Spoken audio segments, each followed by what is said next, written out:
Fidèle au poste, Hélène Frade, pour passer en revue la presse internationale ce matin. Bonjour Hélène. Bonjour Damien. À la une notamment donc cette libération du fondateur de Wikileaks, Julian Assange, qui a donc conclu un accord avec la justice américaine après notamment 5 ans de détention au Royaume-Uni. Oui, Julian Assange est libre et cette nouvelle fait bien sûr la une de la presse de son pays.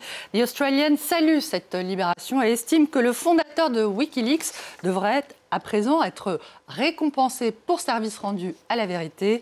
Julian Assange a réussi à faire enrager non seulement le gouvernement américain, mais aussi les élites de gauche et de droite à travers le globe. Et le résultat, c'est que le monde est beaucoup mieux informé. Je cite, aux États-Unis, le New York Times annonce la fin de l'affrontement entre Julian Assange et les États-Unis. Sauf problème de dernière minute, l'accord conclu avec la justice américaine devrait mettre fin à une longue bataille qui a débuté après que le fondateur de Wikileaks a été tour à tour célébré et injurié pour avoir révélé des secrets au début des années 2010, rappelle le journal.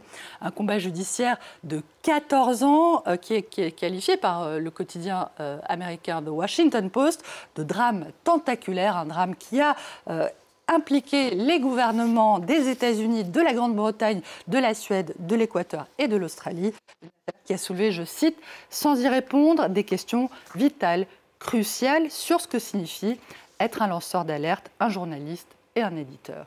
On ne va pas refermer tout de suite le Washington Post parce que le journal publie aussi ce matin une lettre signée Vladimir Kara-Murza, 16 dissidents russes emprisonnés depuis avril 2022 pour s'être prononcés contre la guerre en Ukraine.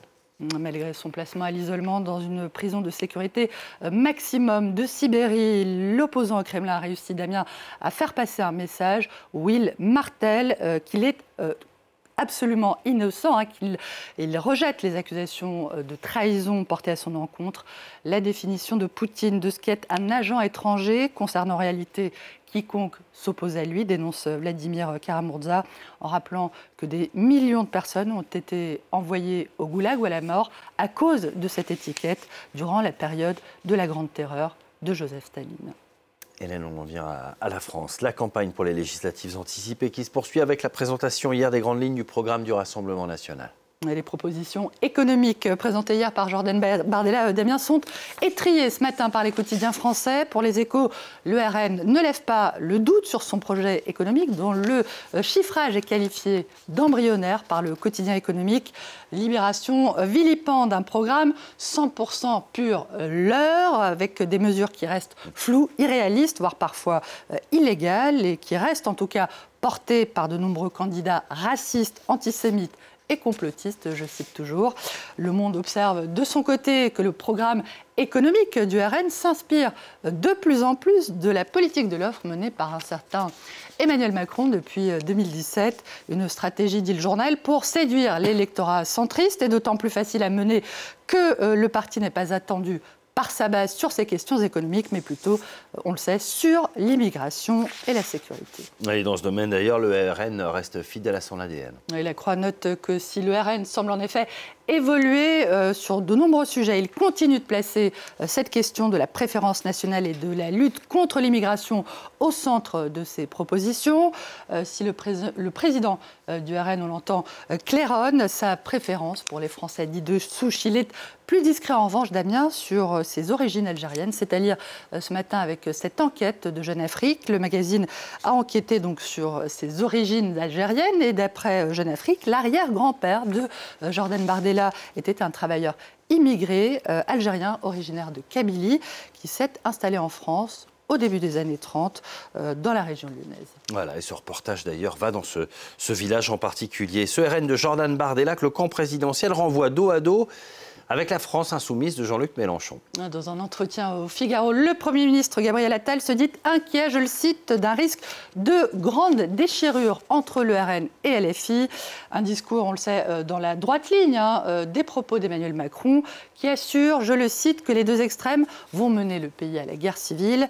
Le président Damien, dont les interventions répétées dans cette campagne pour les législatives agacent beaucoup les élus de sa majorité, c'est ce que rapporte Le Parisien, qui fait état de leur demande répétée de se mettre en retrait définitivement de la campagne. La campagne pour les élections législatives anticipées en France avec un thème complètement oublié, les questions écologiques. Elles passent au second plan quand elles ne sont pas purement et simplement oubliées donc. Elles sont oubliées, pourtant elles brûlent.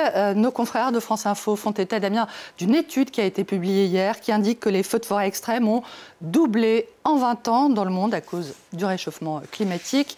Les forêts brûlent au Pantanal amazonien, la plus vaste zone humide de la planète, où les flammes ont déjà ravagé l'équivalent d'un département français, d'après le quotidien La Croix, qui explique ces feux géants par le manque de pluie, mais aussi par des actes criminels.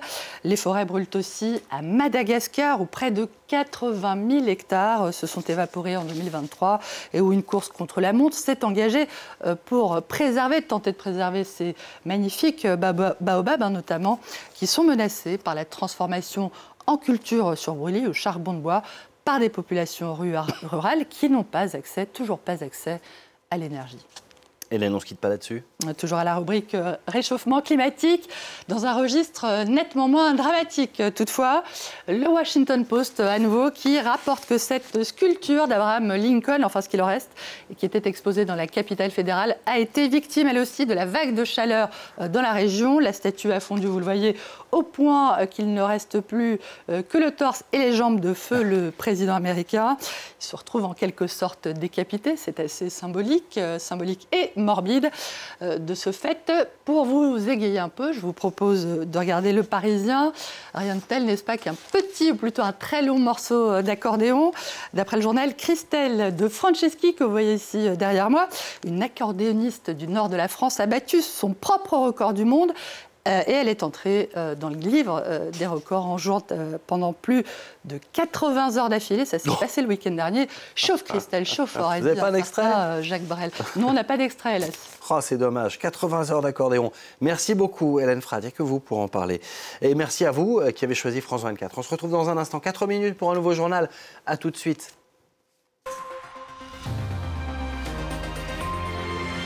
RFI.